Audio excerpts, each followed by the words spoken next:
Oui, pour cette Assemblée générale ordinaire de l'exercice 2018, les grandes décisions qui ont été prises touchent essentiellement donc, à la validation des rapports financiers et rapports d'activité. On sort d'une année 2018 très riche en activité, avec comme point d'orgue la participation à la Coupe du Monde, mais aussi les qualifications de la plupart de nos équipes nationales aux différentes CAN.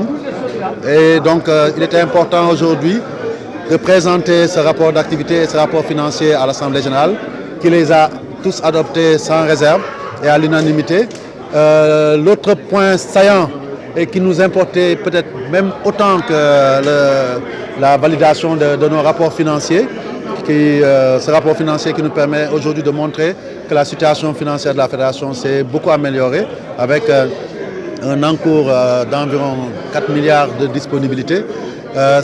Donc l'autre point important, c'était la validation des projets forward. Aujourd'hui, la FIFA a accepté d'accompagner les différentes fédérations avec des montants conséquents depuis l'avènement du président Infantino. Et il était nécessaire de passer par cette étape de validation des projets pour qu'on puisse aller de l'avant et soumettre ces projets qui seront financés pour un montant global entre le Forward 1.0 et le Forward 2.0 de l'ordre de à peu près 2 300 000 $. Donc ce qui fait au bas mot à peu près 1,5 milliard aux alentours environ.